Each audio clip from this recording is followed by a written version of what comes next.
अब मैं आपके सामने दलाइल पेश कर रहा हूँ। जो लोग कहते हैं कि दलाइल नहीं है, इमाम तिरमिजी ने पूरा एक बाब बांधा है जिस हराम या हलाल का किसी चीज़ का हमें पता ही नहीं है, तो आप कैसे घुस सकते हैं उस वे के अंदर। अपना पैसा कहीं भी इन्वेस्ट कर सकते हैं यार, ये लॉजिकल बात है।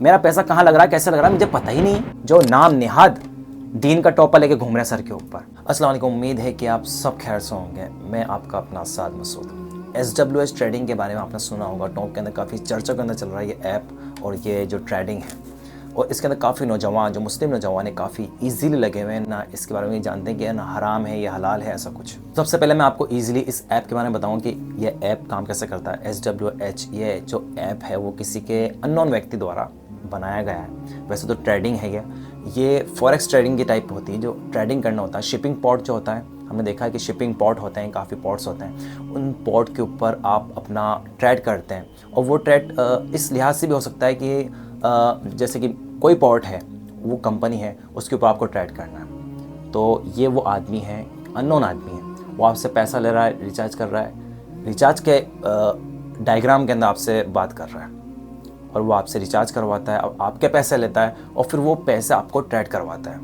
उन शिपिंग पॉट्स के ऊपर।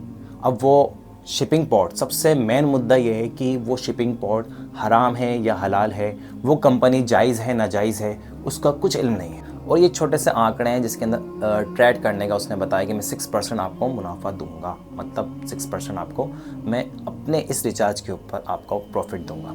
इस ऐप के अंदर दरअसल ट्रेड का मामला है, जो भी असल मामला है ट्रेड का मामला है, जो आपसे ट्रेड करवा रहा है।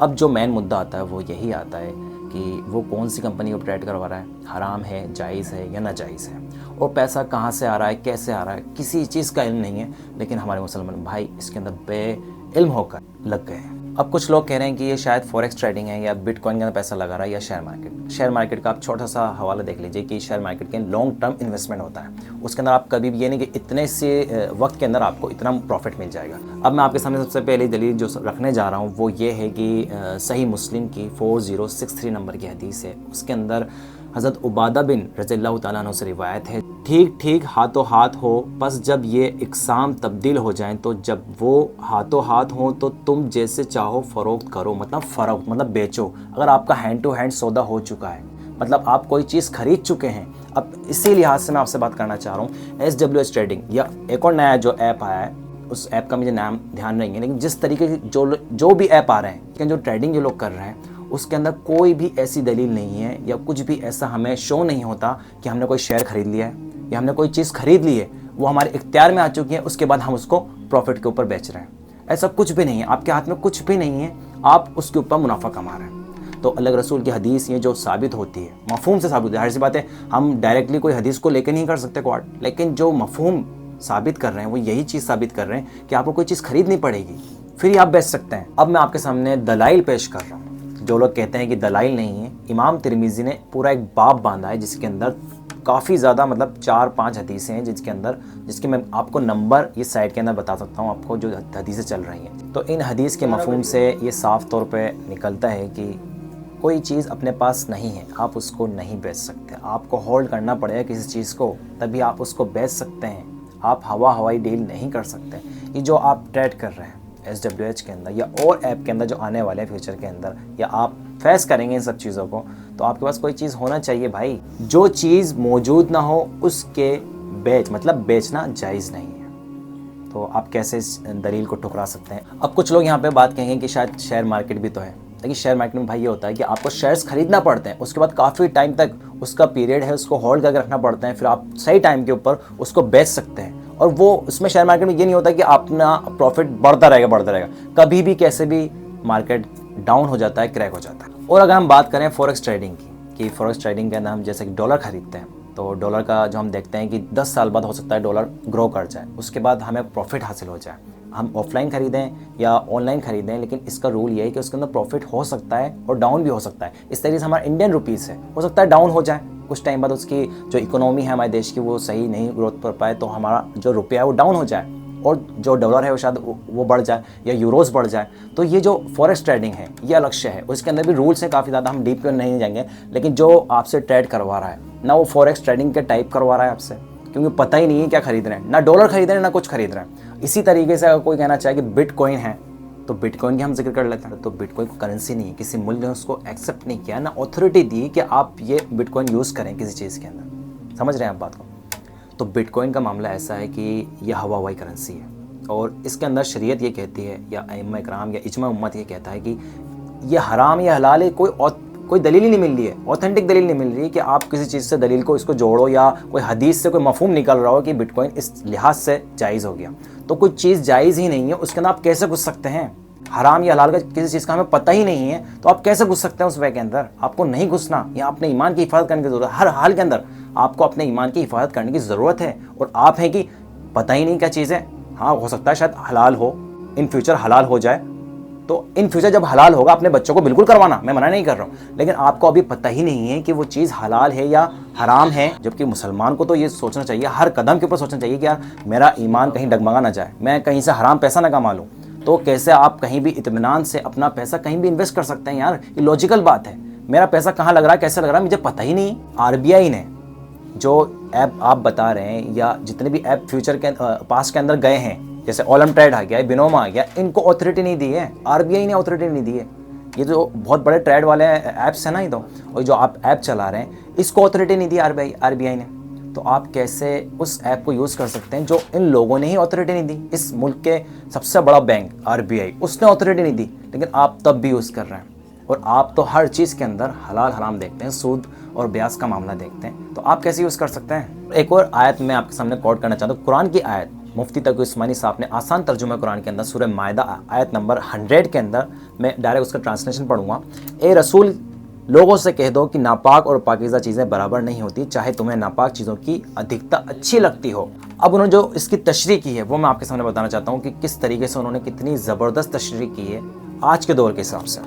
इस आयत ने बता दिया है कि दुनिया में बहुत बार ऐसा होता है कि किसी नापाक या हराम चीज़ का रिवाज इतना बढ़ जाता है कि वक्त का वो ट्रेंड बन जाता है और वो ट्रेंड मरने वाले लोग उससे अच्छा समझने लगते हैं। मुसलमानों को सचेत किया जाता है कि वे सिर्फ किसी चीज़ के आम रिवाज की वजह से उसे इख्तियार ना करें, बल्कि ये देखें कि अल्लाह ताला उसे और उसके रसूल की हिदायत की रोशनी में वो जायज़ है या नाजायज़ है। तो हमें सोचना चाहिए कि कोई चीज़, कुछ भी ट्रेंड चल रहा है उसके ऊपर हम सोचने लग जाएं कि यार लो मियाँ हम भी कर लेते हैं। हमें कुरान हदीस की रोशनी के अंदर हर उस ट्रेंड को या हर उस शे को देखना चाहिए और अपने अंदर झांकना चाहिए। एक मुसलमान तो जाहिर सी बात है यार, हर एक स्टेप बहुत सोच समझ के रखता है।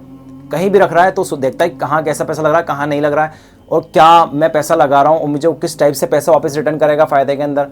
तो ये सब चीज़ें नोटिस करनी है आपको। अगर आप किसी भी ट्रेंड के अंदर यूँ घुस जाएंगे, बिना इल्म के घुस जाएंगे, और इल्म होने के बाद कोई बताना चाहेगा आपको, मुफ्ती साहब बता रहे हैं, और काफ़ी मुफ्ती कराम से मैं कांटेक्ट में था, उलमा कराम से कांटेक्ट में था, तो उन्होंने ये बताया कि यार कुछ भी लोग करे जा रहे हैं। इसी कॉन्टेक्स्ट के अंदर मैं आपको एक और आयत बताना चाहता हूँ। सूरह अनाम 116 नंबर की आयत है ये। उसके अंदर कितना साफ तर्जुमा है आज के दौर से जो बैठ रहा है सीधा सीधा। और अक्सर लोग जो ज़मीन पर आबाद हैं गुमराह हैं, अगर तुम उनका कहा मान लोगे तो वो तुम्हें खुदा का रास्ता भुला देंगे।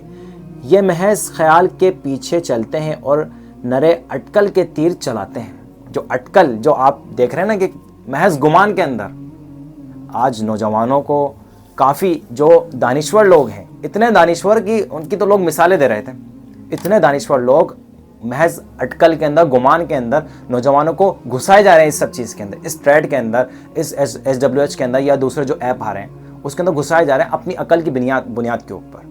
तो आपको सोचना चाहिए कि जो भी लोग हैं, अक्सर लोग अटकल से चलते हैं, जो बिना दलीलों के चलते हैं, हवाई चलते हैं, उनसे दूर रहिए। एक हदीस जो मैं आपसे आखिरी एंड के अंदर बोलना चाहता हूँ, सही मुस्लिम की रिवायत है। इसमें एक शख्स होता है, रसूल ने फरमाया एक शख्स होता है जो काफ़ी दूर से आता है, उसका जो पहनावा होता है वो धूल के अंदर लथपथ हो जाता है, वो काफ़ी दूर से आता है, खाना काबा का गिलाफ पकड़ता है और उससे अल्लाह से कहता है ए रब मेरी दुआ कबूल फरमा, ए रब मेरी दुआ कबूल फरमा। लेकिन अल्लाह के रसूल ने फरमाया उसकी शख्स की दुआ कैसे कबूल होगी कि उसका खाना हराम, उसका पीना हराम, उसका पहनना हराम और उसकी कमाई सब कुछ हराम। तो आप सोचिए ज़रा, तसव्वुर कीजिए कि अगर आपकी कमाई हराम है और आप पेट में डाल रहे हैं तो जाहिर सी बात है आपका हर शे हराम है, हर चीज़ हराम हो गई। पेट में डाल रहे हैं, पेट में आग डाल रहे हैं, उसके बाद पहनना, जो चीज़ आ गई सब चीज़ें हराम है। तो आप कैसे आपकी दुआ कबूल होगी? आपकी जो आज हम सोचते हैं हमारी दुआएं कबूल क्यों नहीं हो रही, वो इसी वजह से नहीं हो रही। हर हमारा लुकमा, दूसरा तीसरा लुकमा हमारा हराम का होता है, हम उसका इल्म हासिल नहीं कर पाते।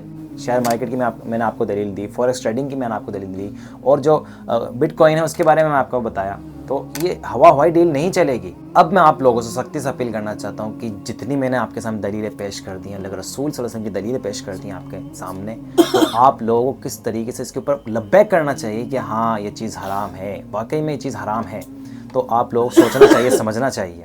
और जो भी सोशल मीडिया इन्फ्लुएंसर है टोंक के अंदर और टोंक के अतराफ़ के अंदर, उन लोगों को ये चीज़ बतानी चाहिए, साफ साफ तौर पे नौजवानों को बतानी चाहिए कि ये चीज़ किस तरीके से हराम है।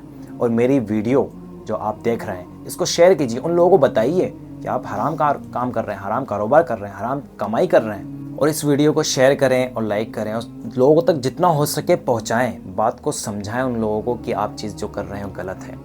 बेफजूल दलाइल लेकर जो सामने आते हैं और ये कहते हैं कि नहीं इस तरीके से ये जायज़ है, तो आपको शायद मैं कहता हूँ कि डूब मरना चाहिए। आपको ये कहना चाहिए मैं तो शायद उम्मत का हिस्सा ही नहीं है। आप कैसे दलाइल लेकर आ रहे हैं सामने और लोगों को बता रहे हैं और लोगों को कह रहे हैं नहीं नहीं ये तो सही कर लीजिए आप। तो मैंने आपके सामने साफ दलाइल रख दिए हैं, अल्लाह के रसूल सल्लल्लाहु अलैहि वसल्लम की हदीसें रख दी हैं, कुरान की तशरीह रख दी है। अब भी आप अगर ये सोचें कि यार उसने बताया था वो शायद ज़्यादा समझदार है, नहीं भाई ऐसा कुछ नहीं है। जो अड़ जाता है वो शायद अड़ ही जाता है। और जो दीनदार लोग, अच्छे खासे 5 टाइम के नमाजी लोग इस चीज़ को प्रमोट कर रहे हैं, मैं तो उनसे कहता हूँ, साफ तौर पर खुला चैलेंज कहता हूँ उनसे कि आप मेरे पास आए, मेरे पास मुफ्ती इकराम है, मैं खुद हूँ, दलाइलों के साथ मौजूद हूँ। आप मेरे से ज़िद बहस कीजिए और मुझसे ये साबित करके दिखाइए किस तरीके से जायज़ है। आपको सोचना चाहिए, समझना चाहिए। आप उन लोगों से सवाल करें, मैंने आपके सामने सारी दलाइल रख दी, आप उन लोगों से अब सवाल करें और बताएं कि यार किस तरीके से आपने कहा था हमें ये आप चीज़ करिए, और बिना दलाइल के आपने मुझे कह दिया हाँ चीज़ कर लो, है कोई दिक्कत नहीं है, इसके अंदर कोई हराम नहीं है, कुछ भी ये चीज़ नाजायज़ नहीं है, आपने कह दिया था।